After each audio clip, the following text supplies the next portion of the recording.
CS2's workshop now features this custom map made by CZXA1, and it's called Lost Coast.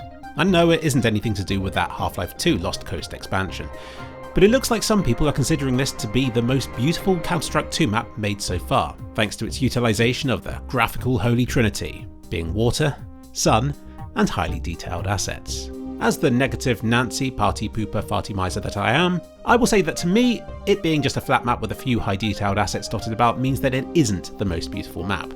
For I value verticality, small touches, and carefully constructed scenes, which this map doesn't really have.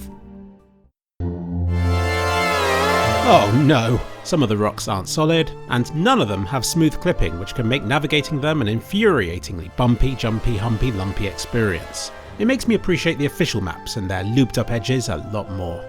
And there are quite obvious graphical problems with the placement of some of these props, some invisible behind the scenes geometry and stuff like that, and once you've got over the gorgeous detail that's on these rocks, you'll see that they are still just rocks. The same few rocks, copy and pasted over and over.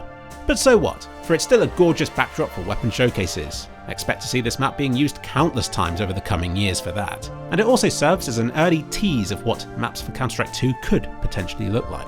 Now I thought I recognised these assets from somewhere, and sure enough they're from Quixel, which is a massive collection of super high detail assets that are all free to use in the Unreal Engine.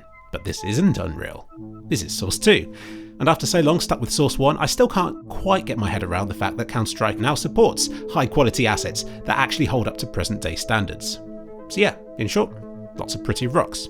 But comparison is the thief of joy, so let me ruin all this for you by showing you how far behind the curve Counter-Strike 2's graphics still are. Check this out. So we've seen Unreal assets used in Source 2, and now we see something that looks like Counter-Strike being used in the Unreal 5 engine. And as similar as it might look to the CS2 version of Inferno or Italy, this was made back in 2021, 2 years before CS2 was even announced. So any similarities with Counter-Strike must simply be from both of these game engines gradually converging on being able to display how Italy actually looks. Yet even knowing this, time and time again when playing this demo, I saw things that my brain was all like, mate, this right here is from Inferno. And they kind of are, but the ones here are so much more detailed. You can literally zoom into individual items of fruit, and further still into individual bobbles and spikes on those pieces of fruit. Counter-Strike's, on the other hand, is more like, but at like 2 polygons, at least it'll run fast. Meanwhile, this marketplace is almost 5 billion polygons. Billion! Thanks, Nanite. But I'm cautious about saying that even this is enough, because I've been thinking we've had enough polygons since way back with the Unreal 2 engine, back in 2003.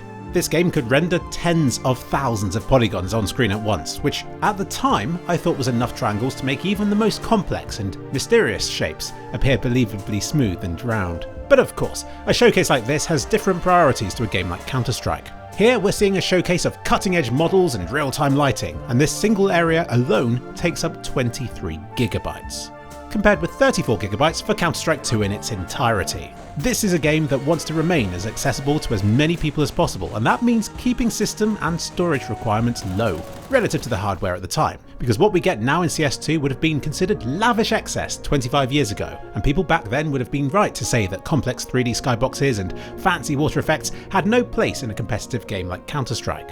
In fact, quite a few of you probably still believe that. But of the fancy effects that CS2 has, I feel like their visual impact punches well above the performance penalty that they come with. But I do think we've reached a turning point for video game graphics, and how Counter-Strike 3 could look is anyone's guess. Ray tracing? Probably. But are poly counts going to keep increasing? Or will our games all eventually be streamed over the internet like Google Earth is, where no matter how close you get to stuff it can always load up more and more detail? Or is it all just going to be replaced by neural networks that can generate increasingly detailed surfaces as you zoom in closer and closer to your teammate's face? We've got all that to look forward to, but for now, let's just enjoy these pretty rocks.